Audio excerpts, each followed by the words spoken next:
चला प्रति शिर्डीमध्ये तुमचं सगळ्यांचं स्वागत आहे. चला चला चला चला चला या या या. मी पहिल्यांदा आले प्रति शिर्डीला पण आणि एकविरेला पण पहिल्यांदाच गेले होते. हे आमचे 4-5 वेळा गेलेले आहेत.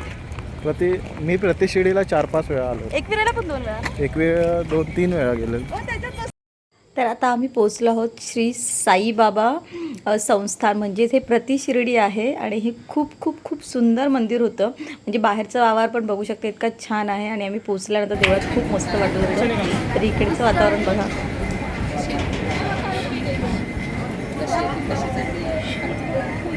संस्थान आलेला आहे. चला चल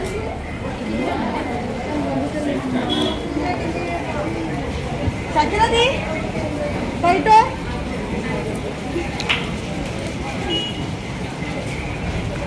मम्मी काय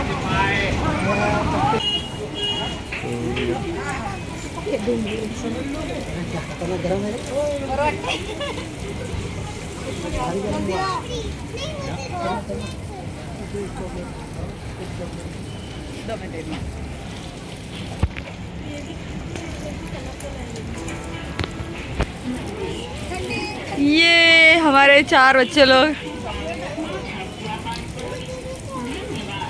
हाँ मस्त आहे ना, गारगार पाणी आहे ना. तर मंदिराच्या आत जाण्याआधी सगळ्यांनी हातपाय स्वच्छ धुवायचे असतात, त्याच्यामुळे पाय वगैरे स्वच्छ धुतले आम्ही सगळ्यांनी.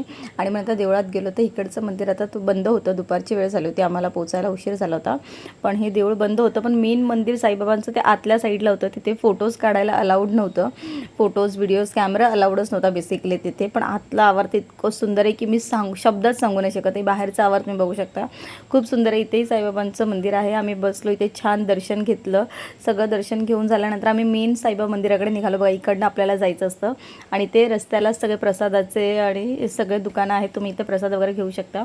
आणि इकडनंच फोटोशूट करायला, हे सगळं करायला इतकं छान आहे ना की म्हणजे इतकं बघत राहण्यासारखं दृश्य आहे. आणि बाहेरचा आवार परिसर इतका छान आणि कोरीव काम केलेलं आहे की तुम्ही बघत राहाल.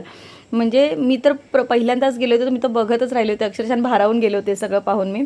तर आम्ही मेन मंदिरात आता निघालो. आणि हा गेट आहे ना समोरून, या समोरच्या गेटमधून एंट्री आहे. तिकडे तो वॉचमॅन उभा दिसतोय ना, तिकडनं एंट्री आहे मेन.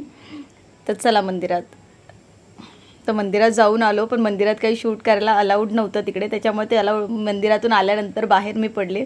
आणि खूप खूप खूप सुंदर वाटत होतं आतलं मंदिर बघून. तर मी अक्षरशः भारावून गेलो. तर गर्दी जराही नव्हती, निवांत वेळ मिळाला होता. साईबाबांशी खूप मनसोक्त गप्पा मारण्याचा वेळ निवांत मिळाला होता, काहीही गर्दी नव्हती. आणि पूर्ण आतमध्ये ना एकदम कोरीव काम केलं होतं. आणि सगळं मिरर होते, इतकं सगळ्या बाजूनी मिरर आणि इतकं छान दृश्य होतं ना, बघण्यासारखं होतं. त्याच्यानंतर आम्ही सगळ्यांनी कुपन्स घेतले 50-50 रुपयाचे, प्रत्येक पर पर्सन 50 रुपये जेवणाचं आहे ते. तर इथे आम्ही आता निघालो होतो सगळेजण जेवायला. म्हणजे तिकडेच साईबाबा ट्रस्टकडून इथे जेवणाचं असतं.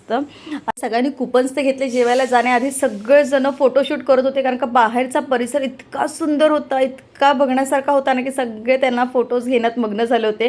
पण इतकं चळचळतं ऊन होतं ना की पायाला चटके लागत होते सगळ्यांच्या. आणि सगळे बिना चप्पल होते, पण तरीसुद्धा सगळ्यांना खूप मस्त वाटत होतं. आणि बाहेरचा परिसर ना म्हणजे इतका कोरीव काम केल्यासारखा होता. आणि कुठल्या तरी पॅलेससारखा होता, म्हणजे कुठला तरी मोठं पॅलेस असतो ना जुन्या प्राचीन काळाचा, त्या पॅलेससारखंच बाहेरचा आवर होता. आणि इथूनच आपल्याला जेवायला जायचं आहे, इथेच आहे ते. आणि ते बघू शकता इकडनं आम्ही चाललो. आणि खरोखर कुठल्या तरी मोठ्या राजवाड्यात आपण चाललो आहे असंच फिलिंग येतं खरोखर. आणि मला तर तसंच फिलिंग येत होतं. पण इथेही फोटोशूट करणं अलाउड नव्हतं जास्त, पण तरीसुद्धा आम्ही परमिशन घेऊन हे शूट केलं होतं.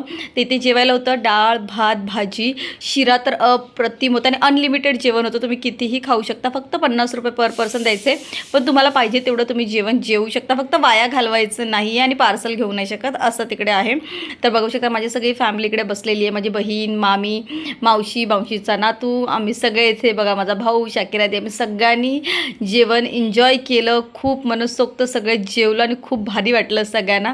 त्याच्यानंतर माझी मम्मी बघू शकता इथे आलेले. आम्ही सगळे आलो हँडवॉशसाठी खाली. आणि हँडवॉशवाली पण जागा जिकडे आहे तिकडेही इतकं सुंदर बाहेरचा आवार आहे ना, तोही खूप सुंदर होता. सगळेजण इथे आल्यानंतर बसले बसले. परत इथे पण जेवल्यानंतर निवांत सगळ्यांनी बसायचं ठरवलं आणि थोडा वेळ शांत बसून फोटोज वगैरे काढायचं ठरवलं. मग सगळेजण इथे बसले आणि मस्तपैकी खूप सारे फोटोज काढले, फॅमिली फोटोज काढले. मला तर बाहेरचा परिसर ना म्हणजे असं कुठल्या तरी मोठ्या जुन्या प्राचीन राजवाड्यात आल्यासारखं फिलिंग झालं खरोखर. आणि तुम्ही खरंच मस्ट विजिट करा. जर तुम्हाला वन डे पिकनिक करायची असेल ना तर तुम्ही साईबाबांच्या या प्रतिशिर्डीला नक्कीच विजिट करा असं मी तर म्हणेन. कारण का माझा तर अनुभव फार मस्त होता. कारण का काही रश नव्हतं, काही नव्हतं, निवांत साईबाबांचं दर्शन झालं आणि त्याच्यानंतर बाहेरचा परिसरही बघण्याजोगा होता. बघा माझं एवढं सगळं सहकुटुंब सहपरिवार आम्ही सगळ्यांनी फोटोशूट केला, खूप धमाल केली आणि खूप मस्त मजा करत आम्ही मग परत आता आमच्या सेकंड वारीकडे निघालो. म्हणजे आम्हाला आता बाहेर जायचं होतं कारण का बाहेर पडत होतो. बाहेर पडता पडता सगळ्यांच्या गप्पा चालू होत्या की आता इथून निघायला कुणाला वाटत नव्हतं कारण का इतकं सुंदर परिसर होतं की कुणाला जाण्याची इच्छा होत नव्हती. सगळे बसून निवांत फोटोज काढत होते, गप्पा मारत बसले होते. पण आता शेवटीला आम्हाला जायचं होतं कारण का आमचं तिसरं डेस्टिनेशन होतं.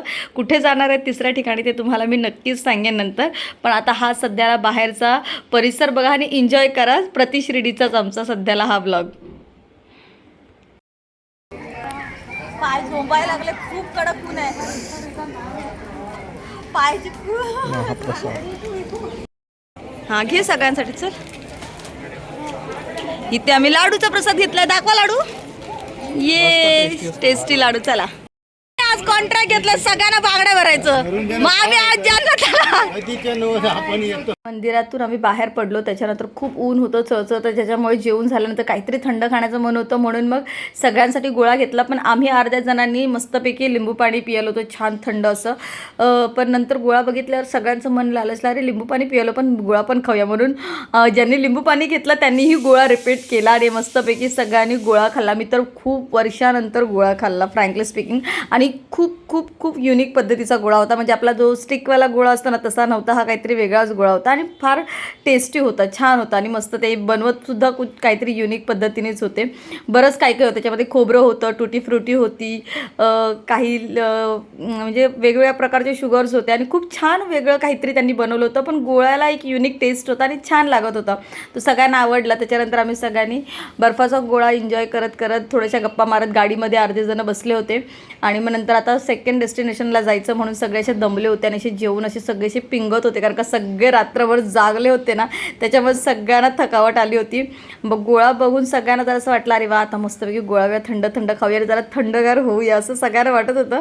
पण गोळा खाऊन सगळेजण आणखीन थकले, खरोखर सगळे आणखीन थकले कारण का त्यांना असं वाटतं की गोड खाल्ल्यानंतर सगळ्यांना झोप यायला लागली आणि लिटरली सगळे असे एकदम थकले. मी तर सगळ्यांना म्हणत होती की तुम्ही इतके थकलेत काय, तुम्ही एन्जॉय करा ही ट्रिप. तरी पण माझ्यात जेवढी एनर्जी होती ती बाकी कोणात नव्हती.